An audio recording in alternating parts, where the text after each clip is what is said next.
saja pimpinan bahwa izin nama saya Bambang Patijaya, A284 Partai Golkar Dapil Bangka Belitung.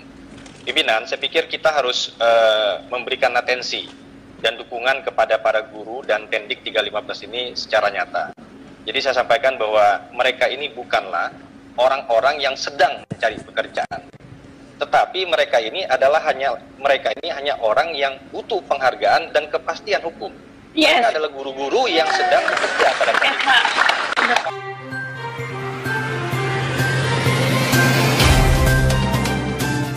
Bapak Ibu yang kami hormati, kami sudah mendengar semua keluhan, pandangan dari semua. Sengaja tadi saya berikan untuk mengupas unek-unek dari adik-adik semua, baik itu yang laki perempuan, baik dari GTK HNK-nya 35, ada yang lebih 4, ada yang lebih 1, ada lebih 6 tadi, 35 plus, dan dari PLKB, ya, dari PLKB, dari Sumatera Barat, dari Sumatera Utara, dan dari Jawa Barat. Kami sudah mendapatkan, pokoknya prinsip yang ingin Bapak sebutkan tadi, yang ingin disampaikan adalah ditetapkan dengan kepres, kemudian statusnya adalah PNS, dan tanpa tes. Kepres, PNS, tanpa tes. Ya. Ya. Baru ujungnya, yes. Ya. Jadi ulangi, kepres, PNS, tanpa tes. Yes. Kan saya tinggal menyampaikan saja pada pimpinan komisi nanti dan sampai kepada Pak Cahyokumolo atau ke Pak Presiden, kepres Pak Presiden, ya, PNS tanpa tes, yes. Baik Bapak Ibu yang kami hormati, barangkali kita semua sudah tangkap isinya apa yang Bapak dan Ibu inginkan. Kami menampung aspirasi, tapi kita perlu pemikiran-pemikiran dan pendalaman dari anggota yang hadir saat ini. Kita perkenalkan dari Sumatera Utara, Pak Junimat, ini Pak Muhammad Muras dari Jawa Barat, Ban Taedi juga dari Jawa Barat, dan Pak Agung di belakang dari Jawa Tengah. Kami silakan. Dasarnya adalah surat dari GTK HNK 35+ dari setiap provinsi yang masuk ke Sekretariat Komisi 2. Yang kedua, saya ingat betul sewaktu ulang tahun PGRI, Presiden hadir dan Presiden menyampaikan ya supaya guru-guru yang berstatus P3K ya memiliki gaji, memiliki tunjangan setara dengan PNS. Artinya apa? Artinya status sudah jelas. Nah, kalau mau jelas tentu harus tertulis. Ini yang akan kita coba komunikasikan nanti, kita rapatkan nanti rapat pleno di Komisi 2, apakah kita akan memanggil Menpan RB, ya setelah kita menerima asmas pada hari ini, dan memanggil kementerian terkait, supaya Bapak Ibu juga mempunyai satu kepastian jawaban dari pemerintah. Jadi tidak asal bunyi saja. Ya, yang pasti setahu saya kalau Presiden Jokowi sudah berbicara di depan hari ulang tahun PGRI, beliau tidak akan pernah lupa. Ya, kami duduk di sini tentu karena Bapak Ibu sekalian. Iya kan? Saya bisa botak begini karena Bapak Ibu sekalian. Ya kan karena sekolah, kalau nggak ada guru kita nggak bisa begini. Kan begitu Pak Samsurjar. Kan begitu, ya kan? Oleh karena itu, kami tentu tidak perlu banyak berjanji. Kami akan plenokan ini pertemuan, apakah memanggil dengan segera Menpan RB, karena itu mitra di Komisi 2, dan BKKBN, kalau saya tidak salah, ya. Dan kementerian lain, dan mungkin akan koordinasi dengan komisi yang menyangkut pendidikan di DPR ini. Oleh karena itu, kami dari fraksi PDI Perjuangan ya akan konsen dengan pertemuan hari ini. Saya sudah catat di sini ada 4 poin. Ya, yang menarik itu kepres PNS tanpa tes. Akan begitu. Ya kan? Bukan yes Pak, Yes, yes, yes. Begitu Pak. Kalau yes nggak dalam, harus dalam Pak. Yes-nya 4 kali. Saya kira pimpinan, ini yang perlu kami sampaikan kepada Bapak Ibu sekalian. Mudah-mudahan pertemuan hari ini adalah pertemuan yang membuat Bapak Ibu sejuk. Sementara sambil menunggu ya perjuangan Bapak Ibu sekalian untuk kepastian status di negara. Bapak dan Ibu, ini para tokoh saya kira yang hadir di sini ya, tokoh dari guru-guru dan tenaga honorer yang lebih dari 35 tahun. Pertama saya sampaikan, Komisi 2 sampai hari ini masih terus berjuang untuk Bapak dan Ibu semuanya. Jadi bukan hanya K2 yang kita perjuangkan. Ya. Ini yang non kategori kita perjuangkan terus. Nah, tadi sudah kita dengar semua ya bahwa tujuan akhirnya tadi ingin PNS atau P3K tanpa tes. Itu Kepres PNS tanpa tes. Yes, betul. Betul. Yang utama PNS tanpa tes, Kepres. Kalau itu tidak mungkin, P3K tanpa tes. Kan begitu ya? Nah, karena di undang-undang ada 2, PNS dan P3K. P3K tadi Ibu kan bicara masih diadu dengan yang baru-baru dan guru swasta. Nah ini. Nah itu barangkali. Tapi sebelum tujuan akhir harus saja tujuan antara. Tadi yang dari Jawa Timur menyampaikan kenapa guru aja. Kalau tidak ada operator dapodik, guru juga repot. Betul. Saya paham. Tidak ada PLKB, ini beranak terus. Dan stunting tadi ya. Nah, belum tenaga-tenaga teknik yang lain. Itu kita sampaikan. Nah jadi ini saran saya untuk tujuan antara, tadi kan saya dengar, ini seolah-olah nggak diakui. Karena Bapak Ibu itu saya yang setahu saya pasti yang ngangkatnya kepala dinas. Kepala sekolah, rata-rata kepala sekolah yang guru, ya, karena dari dana BOS. Wali kotanya atau bupatinya nggak tahu itu, kadang-kadang nggak tahu. Ya. Nah ini teman-teman ini pernah datang nggak ke bupati wali kotanya? Pernah. Oke. Udah banyak uang habis. Banyak uang habis. Terus dari kepala daerahnya menerbitkan apa? Surat perintah kerja. Oke. Tapi itu juga berlaku hanya 1 tahun. Oke. Jadi sudah ada pengakuan. Dapat honor dari Pemdanya? Ya nggak boleh dong. Jadi tadi kata Pak apa tuh yang dari Jawa Timur tadi? Lupa namanya Pak. Pak Yuda. Jadi benar Pak. PP 48 tahun 2005 ya. Memang ada perintah seperti tadi, nggak boleh ngangkat-ngangkat. Tapi kepala daerah boleh melakukan diskresi, apalagi kaitan dengan ada undang-undang. Ya mintalah Anda ini SK dari kepala daerah dan minta honor yang wajar. Itu sudah saya lakukan Pak. Ketika saya wali kota Sukabumi sebelumnya. Tenaga-tenaga honor begini yang nggak ada SK-nya. Saya kumpulin, saya data, saya kasih SK, saya kasih honor. Di luar yang dari bos dan sebagainya. Nah jadi bapak-bapak, ibu-ibu ini antara dulu supaya ada pengakuan, ada kekuatan juga, ada SK. Enggak ada, saya enggak dia ngapa-ngapain oleh pemerintah pusat. Ya. Sampai saya berhenti sekarang jadi DPR. Saya SK akan ada di kota Sukabumi saya, ada 1.000 lebih, saya SK akan 1.000 orang. Enggak masalah. Itu saja. Ya.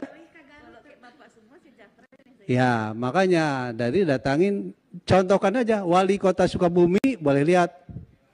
Tahun 2017 saya data, saya SK-kan dan saya beri honor dari pemerintah daerah. Terima kasih.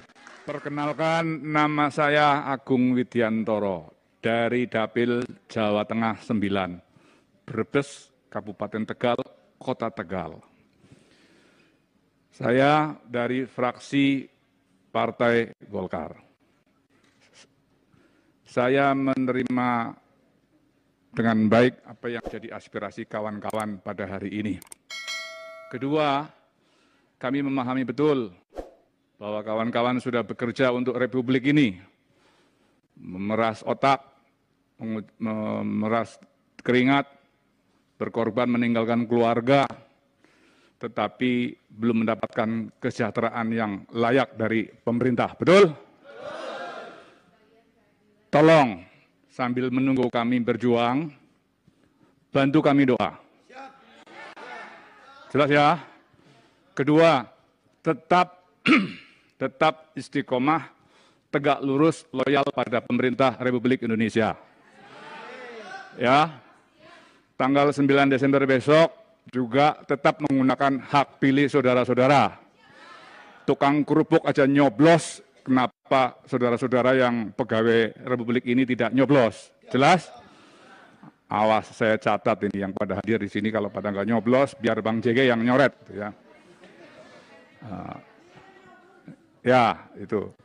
Selanjutnya, kami memahami di dalam rapat dengar pendapat dengan Kementerian PAN, ARB, kemudian BKN, dan seluruh stakeholder, termasuk Kementerian Dalam Negeri, bahwa pemerintah memiliki beban tanggung jawab untuk bagaimana mensejahterakan tenaga atau pegawai yang bekerja pada Republik ini. Tetapi juga kita memahami juga niat baik pemerintah untuk bisa mendapatkan tenaga atau pegawai Republik yang benar-benar memiliki kapasitas kemampuan. Kami paling getol bersama dengan pimpinan sidang itu untuk memperjuangkan kendala-kendalanya. Kalau kendalanya aturan, ini adalah lembaga politik yang membuat aturan.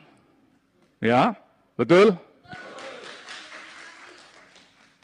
Kalau kendalanya adalah keuangan, kebetulan saya dan teman-teman yang ada di Komisi 2 juga ada yang duduk di Banggar, yang godok keuangan negara. Ya, selama kita mau duduk satu meja, kemudian dengan mimpi yang sama, kadang ada orang tidur seranjang, tapi mimpinya beda-beda.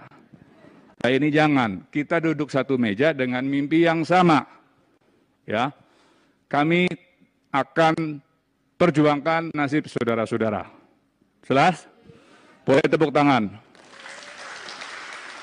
Tetapi, ada tetapinya nih.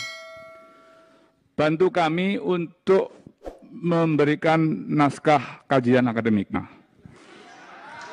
Karena apa? Kami sudah melakukan analisis PP 48, mengakomodir K1, K2, kemarin K2 aja masih tersisa. Ini belum lagi yang non kategori, ya kan?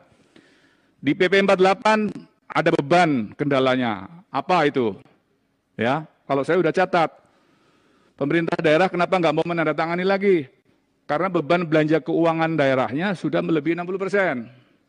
Saya bilang koreksi itu peraturan pemerintahnya, buat kebijakan baru, kan gitu. Padahal juga tenaga pendidik diantaranya, guru, guru yang diangkat pada saat Inpres dulu, kan udah banyak yang pensiun. Buktinya saudara-saudara sekarang kan masih dibutuhkan di sekolah itu, cuma beda rekrutmennya. Yang satu loketnya, pembayarannya melalui belanja pegawai, yang lain termasuk teman-teman ini melalui belanja operasional sekolah. Gitu loh. Ini harus dipahami dulu aturannya. Nanti persoalan-persoalan seperti inilah yang akan kita perjuangkan dalam rapat dengar pendapat bersama dengan pemerintah. Satu lagi sebelum saya tutup, loyalitas tegak lurus dan jangan bergeser 1 mm pun untuk mengabdi pada NKRI. Terima kasih. Wassalamualaikum Kita warahmatullahi masih wabarakatuh. berjuang. Alhamdulillah kemarin di RDP kemarin juga kita rapat dengan Kemenpan RB dan BKN. Dan kita juga masih berjuang terus terang aja untuk K2 aja masih belum selesai. Tapi bismillah mudah-mudahan apa yang menjadi harapan dari Bapak-Bapak sekalian juga bisa terlaksana insya Allah. Nah K2 sendiri juga jumlahnya masih cukup banyak di Indonesia ini sekitar 400 ribuan dan di situ juga ada guru kurang lebih sekitar 150 ribuan guru kategori K2. Nah mungkin kalau dengan tambah kategori non kategori ya jumlahnya juga mungkin cukup besar. Tapi saya juga hanya ingin mengingatkan saja, aku menekankan terutama apa yang disampaikan oleh Pak Haji Murad ini bahwa komunikasi Bapak-Bapak Ibu sekalian dengan pemerintah daerah itu juga harus intens. Karena nanti keuangan itu adanya ya di pemerintah daerah. Perlu Bapak-Bapak ketahui juga bahwa kemarin misalnya ketika kita rapat dengan pendapat dengan Kemenpan RB dan BKN bahwa dari 51.000 lebih yang kemarin sudah diterima oleh jalur P3K, kita masih lakukan verifikasi kemarin menurut BKN. Itu daerah-daerah yang mengajukan juga masih belum menyampai angka itu.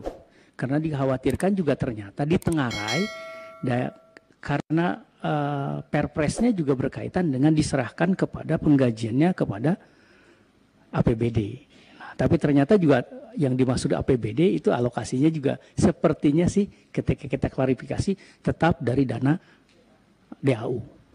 Nah, tapi karena itulah yang kemudian menjadi hambatan. Nah, tekanan saya adalah lebih ke arah Bapak Ibu sekalian juga berkomunikasi dengan pimpinan daerahnya paling tidak untuk memperbaiki kesejahteraan. Kemudian juga yang berikutnya juga saya mendapatkan informasi juga bahwa tahun depan juga akan ada rekrutmen untuk guru yang cukup besar jumlahnya. Ya mungkin Bapak-Bapak Ibu sekalian sudah ketahui juga ya. Yang itu sebagai bagian dari komitmen Presiden dengan Menteri Pendidikan. Dan ini juga harus dikawal. Dan tentu leading sektornya ada di Komisi 10. Karena itulah komunikasi Bapak-Bapak sekalian juga dengan Komisi 10 mesti intens. Kita juga kemarin mendorong untuk adanya rapat gabungan untuk menyelesaikan persoalan tenaga honorer ini, bagaimana progres penyelesaiannya. Itu saja mungkin dari saya. Bismillah, mudah-mudahan apa yang menjadi harapan Bapak-Bapak sekalian bisa terlaksana. Semoga Allah memberkati perjuangan kita semua. Amin ya rabbal alamin. Assalamualaikum warahmatullahi wabarakatuh. Salam sejahtera untuk kita semua.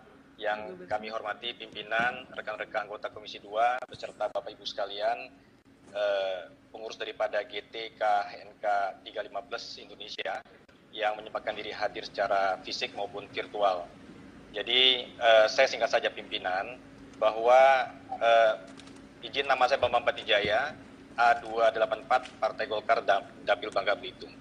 Pimpinan, saya pikir kita harus memberikan atensi dan dukungan kepada para guru dan Tendik 315 ini secara nyata. Jadi saya sampaikan bahwa mereka ini bukanlah orang-orang yang sedang mencari pekerjaan, tetapi mereka ini hanya orang yang butuh penghargaan dan kepastian hukum. Mereka adalah guru-guru yang sedang bekerja pada saat ini. Faktanya seperti itu. Nah, inilah yang ingin saya sampaikan, dan kemudian saya beberapa waktu yang lalu juga menerima pengurus GT KHNK 315 dari Bangka Belitung. Mereka juga bercerita bahwa rata-rata mereka ini sudah lebih daripada 10 tahun menjadi guru atau tendik. Bahkan yang miris, anak didik mereka sendiri ini sudah banyak yang malah jadi PNS atau mungkin P3K itu sendiri, kan seperti itu. Nah, konkretnya pimpinan saya pikir kita perlu segera melakukan rapat gabungan lintas komisi dan lintas kementerian, ya kan, melibatkan komisi lain yang terkait dan kementerian terkait yang relevan dengan persoalan GT KHNK 315 ini. Di satu sisi kita juga tahu bahwa mungkin ada persoalan K2 yang memang belum selesai, dan saya pikir ini bisa kita gabung nanti pembahasannya, apalagi ini masih satu frekuensi dengan hasil rapat kita pada tanggal 19 November yang lalu dengan Menteri Pan RB. Nah, kemudian yang kedua, konkretnya berdasarkan usulan yang disampaikan oleh Bapak dan Ibu dalam penyampaian aspirasi tadi, saya pikir ada usulan yang mungkin bisa juga menjadi perhatian Bapak dan Ibu sekalian daripada GT KHNK 315 ini.